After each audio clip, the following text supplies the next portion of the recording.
Hey, it's Nicholas, back in the house. Yeah, another video, another day. Ooh, we're on course, guys. Okay, there's been a lot of development online, a lot of talk about AI and web AI, and AI in general, and quantum computing, etc., etc., etc. But what's its real value at the moment, and what can it help educators do? Remember, that's what I do, right? A bit of an educator going down. So, I signed up. I've used it a couple of times to ChatGPT, and we're going to give it a little go.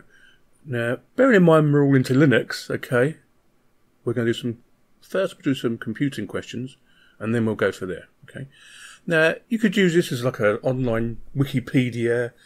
There's lots of things. It's like a Wikipedia, it could be like a Google search. It's all into one, but it just gathers all the information from everywhere, okay? That's the easy bit I'm going to say, okay? There's lots of things you could describe it as. Or should we ask it? So here we go. We'll ask it that. What is ChatGPT?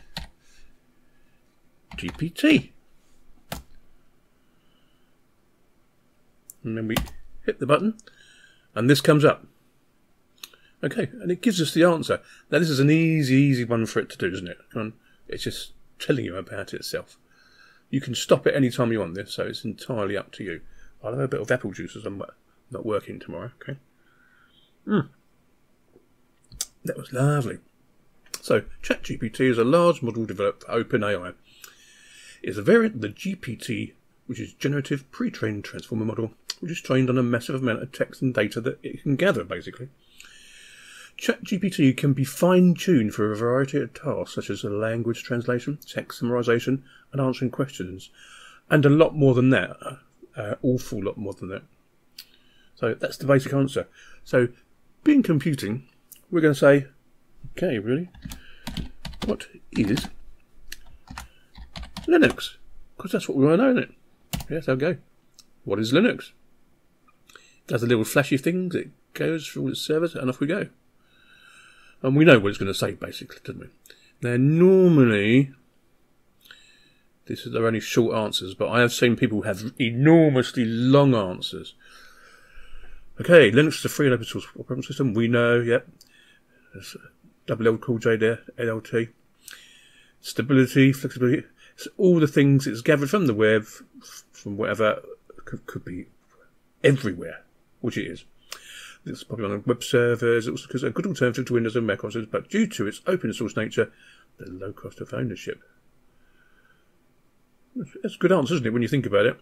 Okay, let's get a bit more into it to see if we can get it to do anything else we want. As an educator on my part, and as you lot interested in Linux and computing, we're going to say we're going to get it to write a Python program,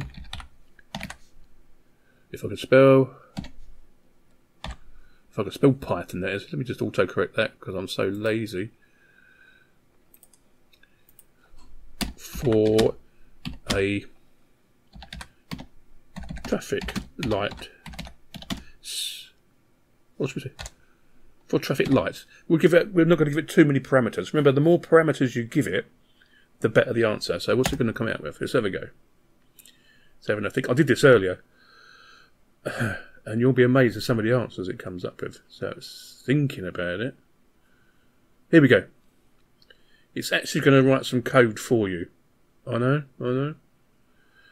This could be really helpful in class, or at college, or wherever you are, but could also be bad, because you're not really learning, or are you learning? I had some conversations with some other educators online. Nobody knows what way to go. Some are really for it, some are really against it. I'm on the fence, to be honest with you, because it could be a really good tool for some people, but you could just search it in an ordinary search engine, but this is all in one, isn't it? And it's learning every time. So here it is. Here's our Python program. No, can't believe it. It's just run it all out for us. In this program, traffic light functions simulate the behaviour of a traffic light. The function enters an infinite loop, which it keeps displaying. blah blah blah blah blah blah blah blah blah blah blah. Has it finished? I'm not sure. Could be. It may do, may not.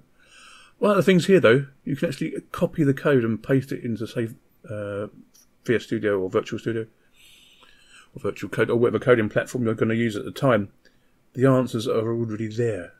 Oh, this is one I tried a while ago. Okay. What was it? Oh, yeah. Say you teach English at a secondary school or high school in the United States. I go to this. They still use an inspector calls, I think. Well, I did last time I worked in a high school, which is 12 years ago now, so that's a long time ago. So I'm going to get to go make me a 5-question, if I could spell question, quiz, I'll do that in a second, on, and this is, I think I still use this as well, of mice and men. Now, if you're an English teacher, tell me if this would be helpful to you, or does it not really bother you, or would it be helpful? I think it should be helpful. It should be. But is it? Let's find out. There we go. Oh, this has been asked multiple times, obviously. Okay. There we go. Look at that. Multiple choice questions on this one. I mean, it's really, really good in this respect. It could save an educator quite a bit of time when doing this sort of thing. On the other hand, will it keep getting up the same questions like it does in exams anyway? You get the same sort of questions. And it gives you the answers at the end. Oh my God. But we all knew this was going to happen anyway. Let's be honest. It's still in its early stages. So, what can I say? What else could I ask it? Okay. So we put, what is a current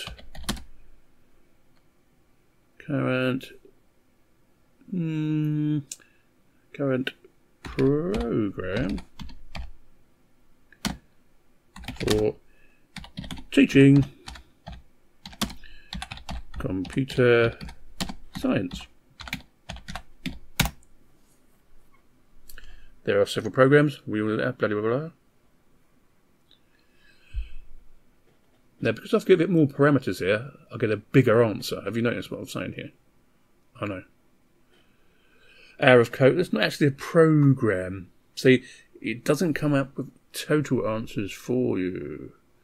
It's not a program. I think when I've put in program, they're not thinking of the computer program I'm thinking of. So that would be, say, MS Code or Scratch or stuff like that. They're kind of the program of teaching it. So you have to be really, really specific in what you're putting down there. But on the whole, I think for the normal educator that's willing to just have a play with it, it could help them enormously from year 1 up to year 13 plus. On the other hand, plagiarism is going to be a bit of a problem here, especially in higher education, I think. So it swings and roundabouts, swings and roundabouts. I mean, I watched a couple of videos earlier of people who've actually written programs and put them online, and they work perfectly. They're not going to be perfect because you're going to be a programmer. You're going to change some things, but yeah, possibilities are enormous. But it's in its early stages, real early stages. Okay, so we'll do one last question for it. So we'll say, will AI take over the world? It even gives you the answer. So in the near future, it's saying basically no. But see, this is what I was thinking. I think by the time we get to 2040, 2050, it should be more developed by then. Big answer, can you see?